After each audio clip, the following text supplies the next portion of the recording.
आप सभी का स्वागत है आपके अपने YouTube channel Gyandeep India channel पर। और आज का टॉपिक है विज्ञान पर निबंध। ठीक है, विज्ञान वरदान है या अभिशाप, इस पर लिखाएंगे आपको निबंध। तो ये कक्षा 9 से लेकर कक्षा 12 तक के सभी विद्यार्थियों के लिए बहुत ही महत्वपूर्ण है। तो पहले लिखेंगे हम इसमें रूपरेखा। ठीक है, पहले क्या लिखेंगे हम इसमें रूपरेखा। आपसे छोटी सी रिक्वेस्ट है, अगर आपने अभी वीडियो शेयर नहीं किया है तो अपने दोस्तों के साथ वीडियो को जल्दी से जल्दी शेयर कीजिए ताकि वो भी लाइव वीडियो का लाभ उठा सकें। तो आइए शुरू करते हैं। पहला हमारा रूपरेखा। रूपरेखा में लिखेंगे प्रस्तावना विज्ञान वरदान के रूप में, फिर लिखेंगे परिवहन के क्षेत्र में, फिर संचार के क्षेत्र में, चिकित्सा के क्षेत्र में, खाद्यान्न के क्षेत्र में, उद्योगों के क्षेत्र में, दैनिक जीवन में, विज्ञान एक अभिशाप के रूप में, विज्ञान वरदान या अभिशाप, फिर उपसंहार। ये इसमें हमें हेड डालने हैं रूपरेखा में। इसके बाद लिखेंगे हम प्रस्तावना। पहला हेडिंग हमारा क्या था? प्रस्तावना। लिख देंगे हम इसमें प्रस्तावना। देखेंगे आधुनिक युग में विज्ञान के नवीन आविष्कारों ने विश्व में क्रांति सी उत्पन्न कर दी है। यानी आधुनिक युग में विज्ञान के नवीन आविष्कारों ने विश्व में क्रांति सी उत्पन्न कर दी है। विज्ञान के बिना मनुष्य के स्वतंत्र अस्तित्व की कल्पना भी नहीं की जा सकती। यानी विज्ञान के बिना मनुष्य के स्वतंत्र अस्तित्व की कल्पना भी नहीं की जा सकती। विज्ञान की सहायता से ही मनुष्य प्रकृति पर निरंतर विजय प्राप्त करता जा रहा है। किससे विजय प्राप्त करता जा रहा है? विज्ञान की सहायता से ही। उसके बाद लिखेंगे आज के जीवन में कुछ वर्ष पूर्व विज्ञान के आविष्कारों की चर्चा से ही लोग आश्चर्यचकित हो जाया करते थे। यानी आज के जीवन से कुछ वर्ष पूर्व विज्ञान के आविष्कारों की चर्चा से ही लोग आश्चर्यचकित हो जाया करते थे। परंतु आज वही आविष्कार मनुष्य के जीवन में पूर्णतः घुल मिल गया है। ठीक है, परंतु आज वही आविष्कार मनुष्य के जीवन में पूर्णतः घुल मिल गया है। इसके बाद लिखेंगे विज्ञान ने हमें अनेक सुख सुविधाएं प्रदान की हैं, किंतु साथ ही विनाश के विविध साधन भी जुटा दिए हैं। वह समाज के लिए वरदान है या अभिशाप। ठीक है, विज्ञान ने हमें अनेक सुख सुविधाएं प्रदान की हैं, किंतु साथ ही विनाश के अनेक साधन भी जुटा दिए हैं। वह समाज के लिए वरदान है या अभिशाप। आप देखेंगे विज्ञान वरदान के रूप में कि ये विज्ञान हमारी वो किस तरह से वरदान के रूप में साबित हुई है। तो विज्ञान मानव जीवन के लिए वरदान सिद्ध हुआ है। विज्ञान क्या हुआ? हमारे जीवन के लिए वरदान सिद्ध हुआ है। उसकी वरदायनी शक्ति ने मानव को अपरिमित सुख समृद्धि प्रदान की है, यथा जैसे। देखेंगे नंबर 1 डाल देंगे, यानी किसके रूप में हमें वरदान के रूप में सिद्ध हुआ विज्ञान? तो परिवहन के क्षेत्र में। पहला निकाल डाल देंगे हम परिवहन के क्षेत्र में। तो कुछ समय पहले लंबी यात्राएं दुरूह स्वप्नसी लगती थी। ऐसा लगता था कि जैसे हमारा सपना हो, ये यात्रा सफल नहीं हो सकती। किंतु आज रेल, मोटर और वायुयानों ने लंबी यात्राओं को अत्यंत सुगम व सुलभ कर दिया है। यानी आज के युग में क्या हुआ है? रेल है, मोटरसाइकिल, मोटर वाहन जो भी है, हमारे वायुयान है, इन्होंने लंबी यात्राओं को अत्यंत सुगम और सुलभ कर दिया है। पृथ्वी पर ही नहीं, आज के वैज्ञानिक साधनों के द्वारा मनुष्य ने चंद्रमा पर भी अपने कदमों के निशान बना दिए हैं।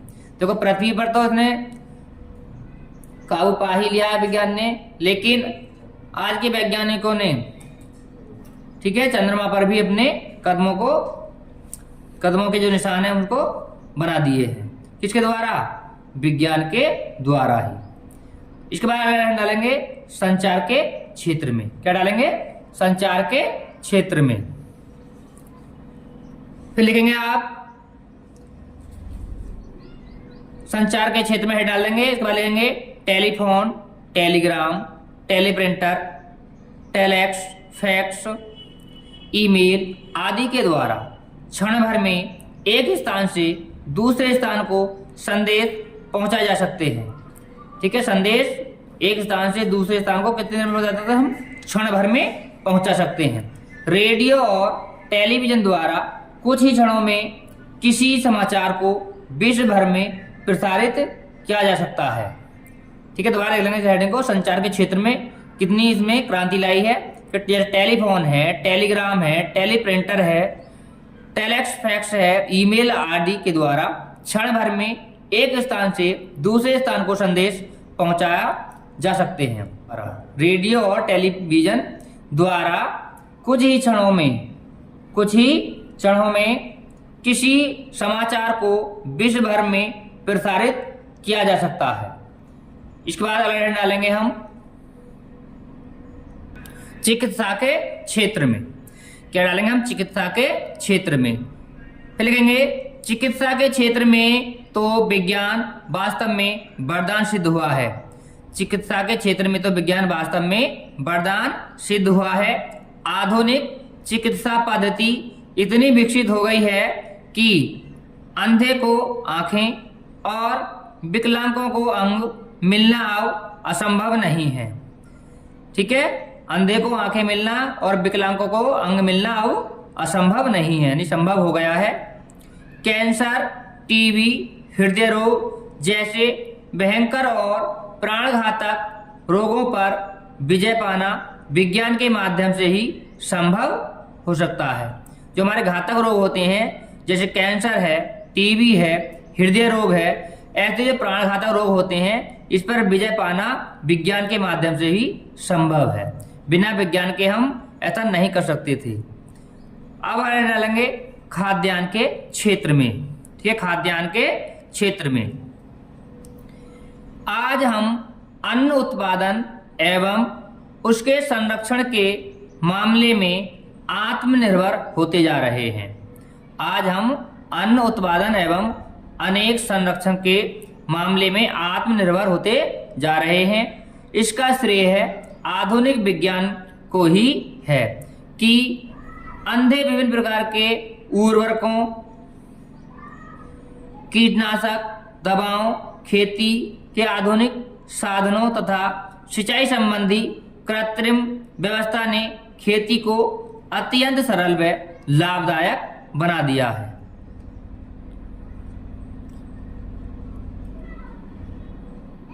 ठीक है, क्या कर दिया इन्होंने? कीटनाशक दवाएं, उर्वरक, खेती के आधुनिक साधनों तथा सिंचाई संबंधी कृत्रिम व्यवस्था ने खेती को अत्यंत सरल व लाभदायक बना दिया है। इसके बाद लिखेंगे उद्योग के क्षेत्र में, यानी उद्योगों के क्षेत्र में। फिर लिखेंगे उद्योगों के क्षेत्र में विज्ञान ने क्रांतिकारी परिवर्तन किए हैं। विभिन्न प्रकार की मशीनों ने उत्पादन की मात्रा में कई गुना वृद्धि की है। यानी विभिन्न प्रकार की मशीनों ने उत्पादन की मात्रा में कई गुना वृद्धि की है। इसके बाद हम डालेंगे दैनिक जीवन में। दैनिक जीवन में हमारे दैनिक जीवन का प्रयोग कार्य और विज्ञान पर ही आधारित है। हमारे दैनिक जीवन का प्रत्येक कार्य और विज्ञान पर ही आधारित है। विद्युत हमारे जीवन का महत्वपूर्ण अंग बन गई है। बिजली के पंखे, कुकिंग गैस, स्टोव, फ्रिज आदि के निर्माण ने मानव को सुविधापूर्ण जीवन का वरदान दिया है। इन आविष्कारों से समय, शक्ति और धन की पर्याप्त बचत हुई है। क्या क्या हुआ दैनिक जीवन में? कि हमारे दैनिक जीवन का प्रत्येक कार्य अब विज्ञान पर ही आधारित है। विद्युत हमारे जीवन का महत्वपूर्ण अंग बन गई है। बिजली के पंखे, कुकिंग गैस, स्टोव, फ्रिज आदि के निर्माण ने मानव को सुविधापूर्ण जीवन का वरदान दिया है।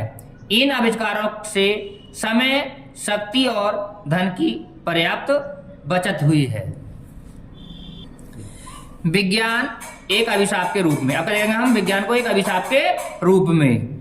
विज्ञान का एक दूसरा पहलू भी है, विज्ञान का एक दूसरा पहलू भी है। विज्ञान ने मनुष्य के हाथ में बहुत अधिक शक्ति दी है, मनुष्य के हाथ में बहुत अधिक शक्ति दी है, किंतु उसके प्रयोग पर कोई अंकुश नहीं लगाया है, किंतु उसके प्रयोग पर कोई अंकुश नहीं लगाया है। स्वार्थी मानव इस शक्ति का प्रयोग जितना संरचनात्मक कार्यों के लिए कर रहा है, उससे अधिक प्रयोग विनाशकारी कार्यों के लिए भी कर रहा है।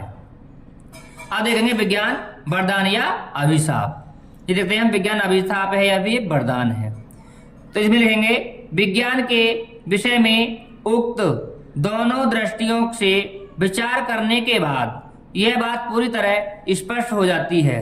विज्ञान के विषय में उक्त दोनों दृष्टियों से विचार करने के बाद यह बात पूरी तरह स्पष्ट हो जाती है कि एक ओर विज्ञान हमारे लिए कल्याणकारी है, एक ओर क्या है हमारा विज्ञान हमारे लिए कल्याणकारी है, तो दूसरी ओर विनाश का कारण भी।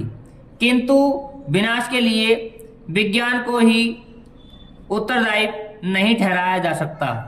विज्ञान तो एक शक्ति है जिसका उपयोग अच्छे और बुरे दोनों तरफ के कार्यों के लिए किया जा सकता है। यह एक तलवार है जिससे शत्रु का गला भी काटा जा सकता है। यह क्या है? एक तलवार के समान है जिससे शत्रु का गला भी काटा जा सकता है। और मूर्खतावश अपना भी, ठीक है, दूसरों का गला नहीं, दुश्मनों का गला भी काट सकता है और अपना भी। विनाश करना विज्ञान का दोष नहीं है, विनाश करना विज्ञान का दोष नहीं है, अपितु मनुष्य के असंस्कृत मन का दोष है, मनुष्य के असंस्कृत मन का दोष है। विज्ञान एक बड़ा वरदान है, विज्ञान क्या है? एक बड़ा वरदान है, किंतु जब तक मनुष्य मानसिक विकास की उस अवस्था तक नहीं पहुंचता, तब तक विज्ञान के माध्यम से जितना भी विनाश होगा उसे अभिशाप ही समझा जाएगा। विज्ञान एक क्या है? वरदान है। कैसा वरदान है? वो भी बड़ा वरदान है, किंतु जब तक मनुष्य मानसिक विकास की उस अवस्था तक नहीं पहुंचता, तब तक विज्ञान के माध्यम से जितना भी विनाश होगा उसे अभिशाप के रूप में ये समझा जाएगा, यानी अभिशाप ही समझा जाएगा। अब डालेंगे हम उपसंहार। क्या लिखेंगे अब? उपसंहार। उपसंहार लिखेंगे विज्ञान का वास्तविक लक्ष्य है, विज्ञान का वास्तविक लक्ष्य है मानव हित और मानव कल्याण। क्या है इसका लक्ष्य? मानव हित और मानव कल्याण। यदि विज्ञान अपने इस उद्देश्य की दिशा में पिछड़ जाता है, यानी विज्ञान अपने इस उद्देश्य की दिशा में पिछड़ जाता है, तो विज्ञान को त्याग देना ही हितकर होगा। राष्ट्रकवि रामधारी सिंह दिनकर ने अपनी इस धारणा को इन शब्दों से व्यक्त किया है। जो राष्ट्रकवि रामधारी सिंह दिनकर हैं, उन्होंने अपनी इस धारणा को इन शब्दों से व्यक्त किया है। कौन कौन शब्दों से व्यक्त किया है? पढ़ते हैं हम इसको कि सावधान मनुष्य यदि विज्ञान है तलवार, सावधान मनुष्य यदि विज्ञान है तलवार, तो इसे दे फेंक, तजकर मोह स्मृति के पार, हो चुका है सिद्ध हेतु शिशु अभी अज्ञान, फूल कांटों की तुझे कुछ भी नहीं पहचान, खेल सकता तू नहीं ले हाथ में तलवार, काट लेगा अंग तीखी है बड़ी है धार। तो ये विज्ञान के लिए इन्होंने बहुत ही सुंदर पंक्तियां लिखी हैं। दोबारा देख लेंगे एक बार कि सावधान मनुष्य यदि विज्ञान है तलवार, तो इसे दे फेंक, तजकर मोह स्मृति के पार, हो चुका है सिद्ध है तू शिशु अभी अज्ञान, फूल कांटों की तुझे कुछ भी नहीं पहचान, खेल सकता तू नहीं ले हाथ में तलवार, काट लेगा अंग तीखी है बड़ी है धार। तो इस तरह से आप इसको निबंध को लिखेंगे। तो आज के वीडियो में बस इतना ही। आप हमारी वीडियो में अंत तक जुड़े रहे। इसके लिए आपका बहुत बहुत धन्यवाद। आपको ये वीडियो कैसा लगा हमें कमेंट करके जरूर बताएं। अगर वीडियो अच्छा लगा हो तो वीडियो को लाइक करें और अपने दोस्तों के साथ शेयर करें। और जो भी हमारे चैनल पर नए आए हैं वो चैनल को सब्सक्राइब कर लें, साथ ही साथ बेल आइकन ऑन करें ताकि आने वाले वीडियो को नोटिफिकेशन से पहले पहुंच सके। और फिर मिलते हैं अगले वीडियो में, तब तक सभी दोस्तों को नमस्कार।